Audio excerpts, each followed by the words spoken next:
గతంలో ఉప ఎన్నికలు వచ్చినప్పుడు మంత్రి హరీష్ రావు పోతే చిమ్నీబాయి అని ఒక లంబాడి మహిళ మాకు మంచినీళ్ళ ఉన్నది కదా చిమ్నీబాయి, మేము ఎందుకు ఓటేయాలి సార్, మాకు మంచినీళ్ళు లేవు, మంచంలో కూర్చోబెట్టి స్నానం చేస్తే కింద తాంబాలం పెట్టి ఆ నీళ్లు కాపాడుకొని పశువులకు తాగిపిస్తున్నామని చెప్పింది.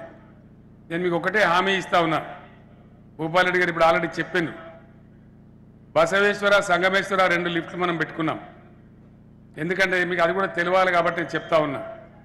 సింగూరు అప్పుడప్పుడు ఎండిపోతుంది కదా, అప్పుడు పరిస్థితి ఏందని మీరు అనుకుంటారు. కానీ కాళేశ్వరం ప్రాజెక్టుకు సింగూరు ప్రాజెక్టు లింకు చేసుకున్నాం మనం. ఆటోమేటిక్గా సింగూరు ఎప్పుడు కూడా సంవత్సరం పొడుగుతా నిండి ఉండే పరిస్థితి ఉంటుంది. అది శాశ్వతమైన జలవనరుగా తయారైంది.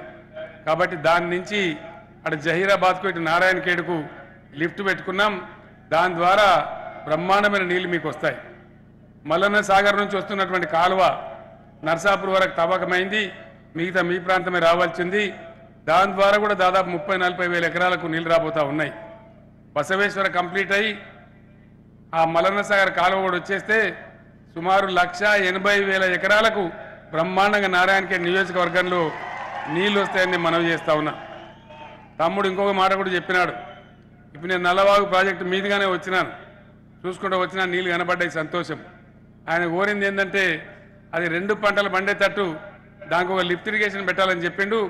ఈసారి భూపాలరెడ్డి గారిని గెలిపించండి, నల్లవాగు లిఫ్ట్ ఇరిగేషన్ శాంక్షన్ చేసే బాధ్యత నాది, గ్యారంటీగా దాన్ని చేపిస్తాను కూడా నేను మనవి చేస్తా ఉన్నా. ఇంకొక రోడ్డు కూడా మాసాన్పల్లి రోడ్డు కావాలని కోరినాడు, 100% దాన్ని కూడా నేను మంజూరు చేపిస్తాను మనవి చేస్తా ఉన్నా. ఆయన కోరిన కోరికలు ఎవ్వి కూడా ఆయన కోసం కోరలే.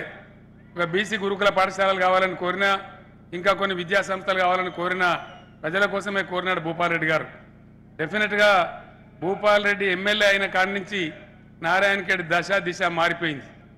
ఆయన అటాటోపం మనిషి కాదు, అడ్డం పొడుగు మాట్లాడే మనిషి కాదు, కూల్గా ఉంటాడు, సంతృప్తిగా పనిచేసుకుంటూ మంచిగా ఆయన నియోజకవర్గాన్ని చూసుకుంటాడు.